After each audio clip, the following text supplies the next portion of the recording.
Keselamatan Cyber 2024, bacaan kali yang kedua. Yang Berhormat Menteri.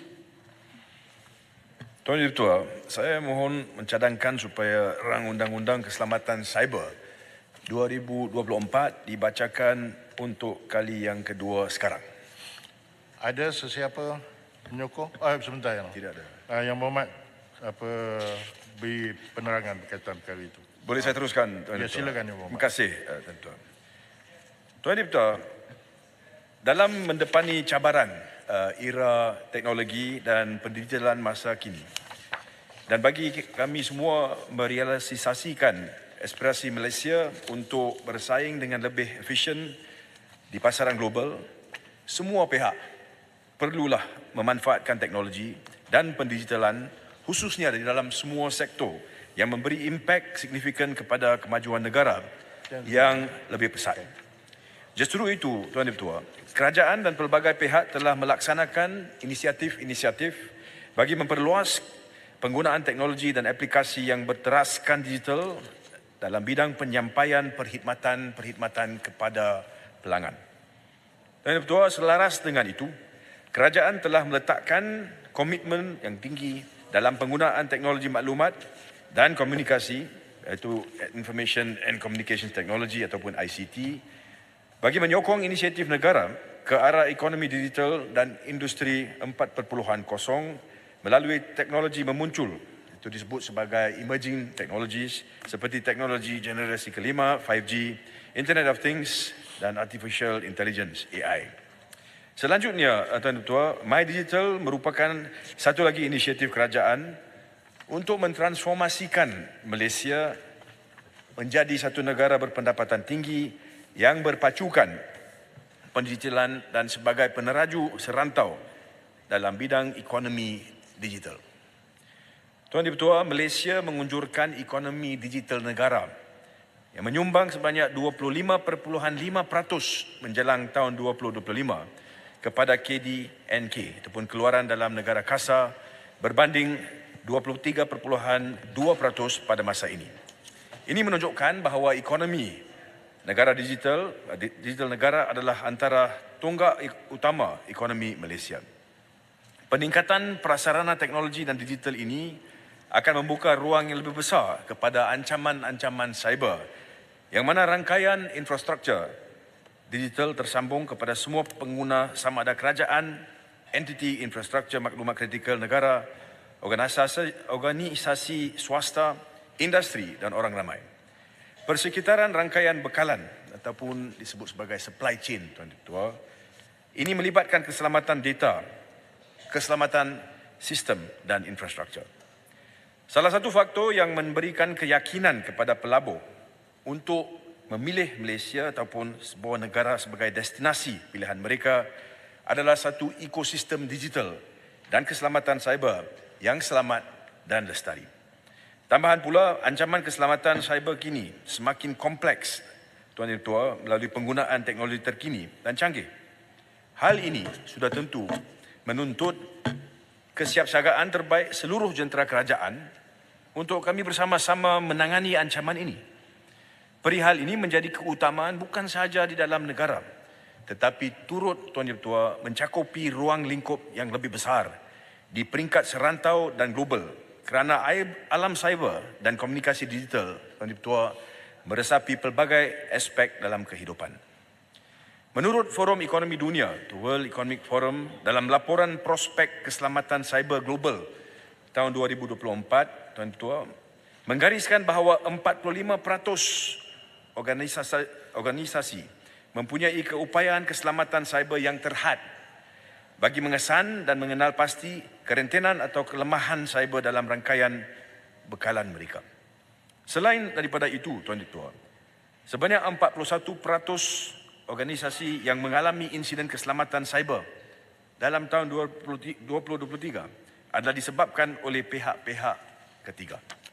Laporan daripada Forbes pula menyaksikan peningkatan ketara dalam serangan cyber di peringkat global, mengakibatkan, Tuan Ketua, lebih 343 juta mangsa. Antara tahun 2021 dan 2023, pelanggaran data meningkat sebanyak 72%, mengatasi rekod sebelumnya.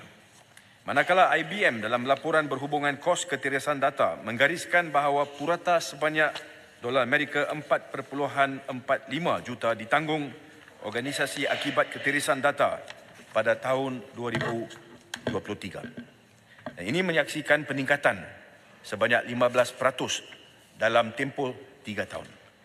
Statistik daripada Agensi Keselamatan Cyber Negara ataupun dikenali secara singkat sebagai NAKSA, iaitu agensi di bawah Majlis Keselamatan Negara Jabatan Perdana Menteri MKN JPM, menunjukkan tren serangan cyber seperti penafian perkhidmatan tersebar, distributed denial of service ataupun DDoS, pencerobohan, intrusion, jangkitan perisian hasad, malware infections, penghosan perisian hasad, malware hosting dan advanced persistent threats yang meningkat dari 2016 sehingga tahun 2022. Tuan Dipertua, pada tahun 2022, sejumlah 7,192 insiden keselamatan cyber dilaporkan kepada NAKSA berbanding dengan 5,575 pada tahun 2021 dan 4,194 pada tahun yang sebelumnya.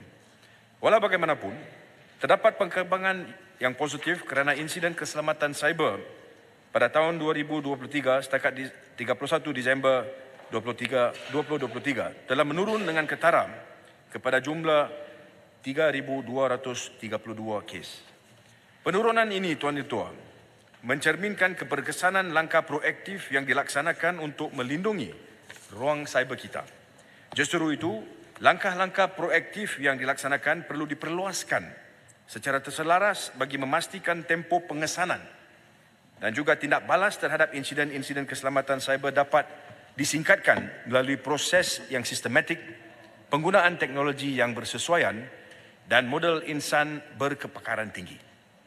Tuan Yang Ketua, serangan cyber yang semakin berlelusa pada masa kini bukan sahaja mampu melumpuhkan perkhidmatan sesebuah organisasi tetapi menggugat ekonomi negara, malah turut mengancam keselamatan dan kedaulatan negara jika langkah pencegahan yang sewajarnya tidak dilaksanakan. Oleh yang sedemikian, bagi memperkukuhkan keselamatan cyber negara, kerajaan telah pun memutuskan supaya mekanisme dan sistem pengurusan keselamatan cyber negara perlu diberi anjakan paradigma atau ditransformasikan supaya mampu menghadapi sebarang bentuk ancaman cyber pada masa kini dan juga masa akan datang. Pengurusan keselamatan cyber negara yang proaktif, terselaras dan berkesan memerlukan, Tuan Dipertua, satu ataupun sebuah institusi yang mempunyai mandat, keupayaan dan kuasa-kuasa yang jelas.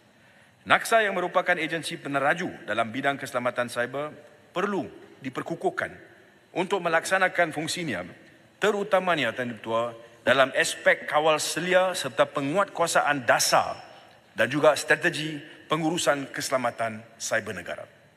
Pengukuhan kuasa serta fungsi yang jelas amat diperlukan oleh NAKSA secara undang-undang spesifik dalam menjalankan peranannya secara lebih berkesan dan holistik bagi menangani masalah ataupun ancaman keselamatan cyber negara. Penggubalan Rang Undang-Undang Keselamatan Cyber 2024 yang memberi pertumpuan kepada perlindungan keselamatan cyber infrastruktur maklumat kritikal negara. Ini kerana, Tuan Dipertua, apa-apa jua pencerobohan atau serangan ke atas infrastruktur kritikal ini boleh membawa dan memberikan impak yang cukup besar kepada negara dan rakyatnya, khususnya dalam aspek-aspek keselamatan, ekonomi, kesihatan dan juga sosial. Melalui Rang Undang-Undang Keselamatan 2024 ini, Tuan Ketua, aspek keselamatan cyber bagi infrastruktur maklumat kritikal negara akan dapat kita pertingkatkan melalui rangka kerja yang telah diwujudkan dalam Rang Undang-Undang ini, yang termasuk pertamanya penetapan dasar-dasar dan strategi berkaitan keselamatan cyber serta aspek pemantauan perlaksanaannya oleh Jawatankuasa Keselamatan Cyber Negara ataupun dalam singkat JKSN yang dipengerusikan oleh Yang Amat Berhormat Perdana Menteri dan dianggotai oleh wakil-wakil daripada pelbagai agensi awam dan juga swasta. Kedua, pelaksanaan dan pematuhan kehendak yang diperuntukkan dalam rang undang-undang ini dan juga tata amalan yang berkaitan dengan keselamatan cyber oleh ketua sektor dan pemilik atau pengendali komputer dan sistem komputer yang merupakan infrastruktur maklumat kritikal negara. Ketiga, yang Tuan Ketua, penyelarasan tindakan berkaitan keselamatan cyber dan penguatkuasaan peruntukan rang undang-undang ini oleh NAKSA. Dan keempat, soal atau aspek perlesenan pemberi perkhidmat keselamatan cyber. Tuan Ketua, penubuhan JKSN di bawah rang undang-undang ini adalah perlu walaupun ia telah pun ditubuhkan di bawah arahan MKN 26. Pengurusan keselamatan negara kerana rang undang-undang ini merupakan rang undang-undang khusus bagi menangani isu keselamatan cyber. Apabila rang undang-undang ini dikuasakan kelak, arahan MKN 26 akan disemak semula untuk tujuan penjelarasan.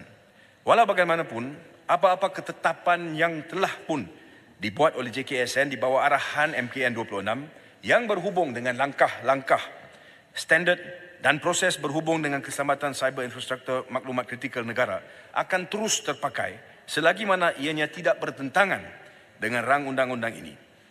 Kerajaan juga telah menjalankan kajian dan mengenal pasti perundangan sedia ada yang relevan seperti Akta Majlis Keselamatan Negara 2016, Akta 776, Akta Komunikasi dan Multimedia 1998, Akta 588, Akta Jenayah Komputer 1997, Akta 563, Akta Perlindungan Data Peribadi 2010, Akta 709 dan juga Akta Bekalan Elektrik tahun 1990 ataupun Akta 447 bagi memastikan tidak ada sebarang kelompangan, percanggahan atau pertindihan di antara undang-undang sedia ada dengan rang undang-undang ini.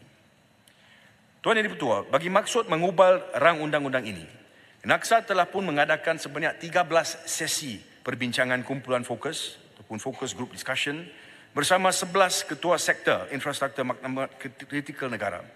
11 sesi libat urus bersama agensi keselamatan negara yang luar seperti Australia, Amerika Syarikat, Kesatuan Eropah, Rusia dan Singapura serta 30 mesyuarat bersama dengan semua kementerian, agensi, pejabat setiausaha kerajaan negeri dan juga pemegang taruh yang berkenaan. Rang undang-undang ini akan mengikat kerajaan persekutuan dan kerajaan negeri.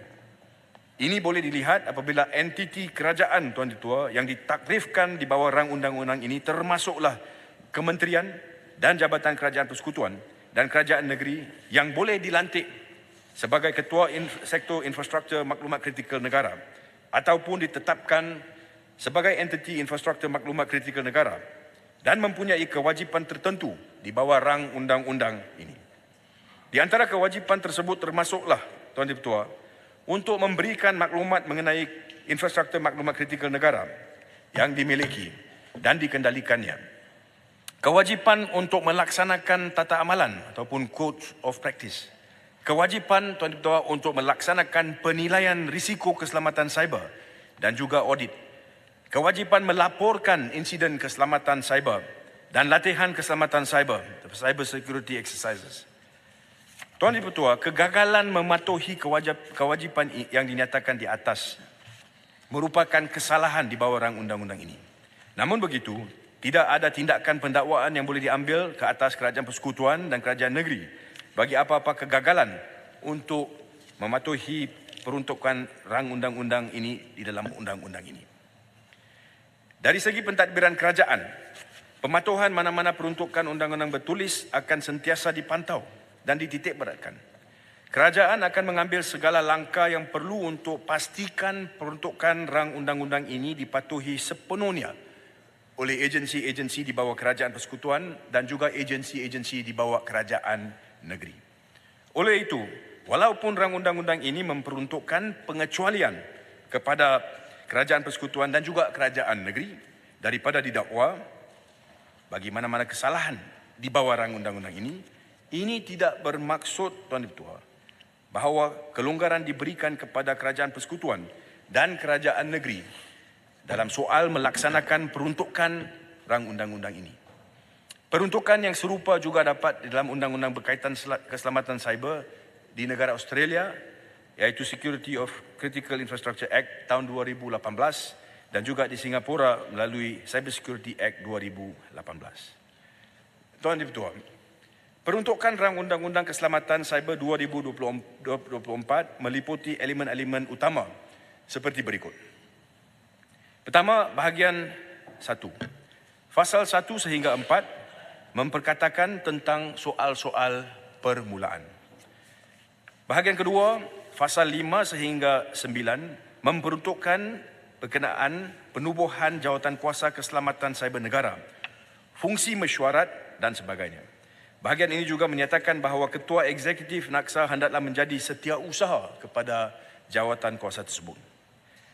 Bahagian ketiga, Fasal 10 sehingga 14 memperuntukkan mengenai kewajipan dan kuasa Ketua Eksekutif NAKSA termasuk peruntukan bagi penubuhan dan penyelenggaraan sistem pusat penjelasan dan kawalan cyber negara serta kuasa-kuasa untuk melantik mana-mana pakar yang berkelayakan di dalam keselamatan cyber.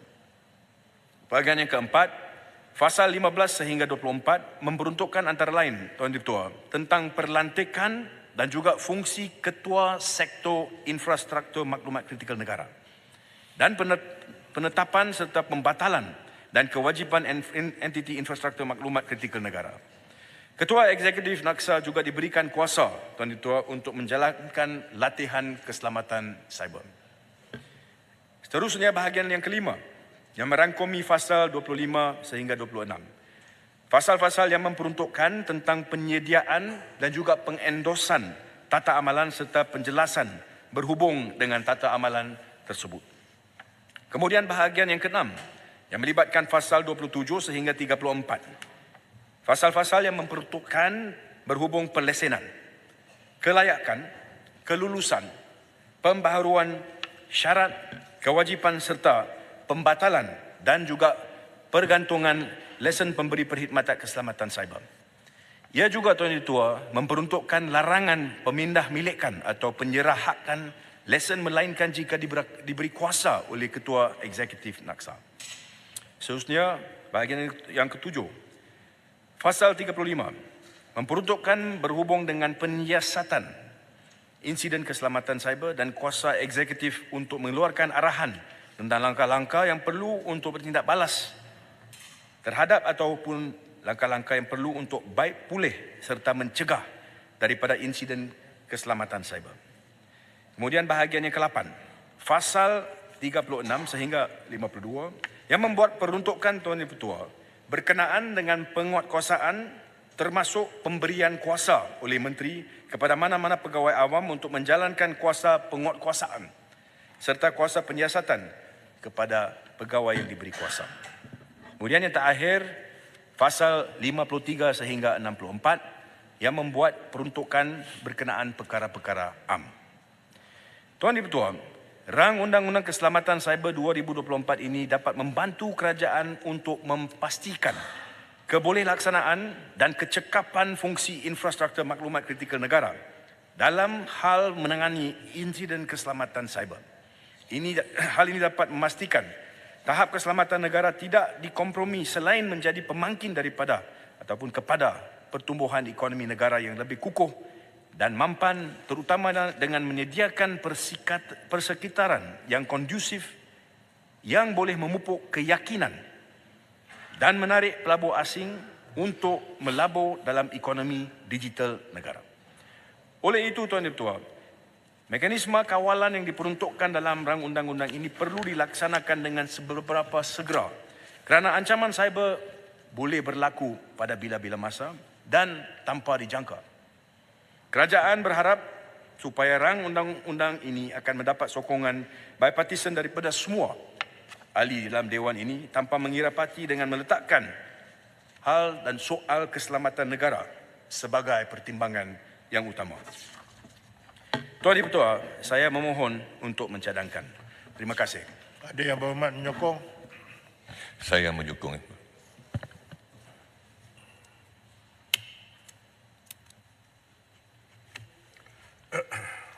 Ahli-ahli yang berhormat, masalah di hadapan majlis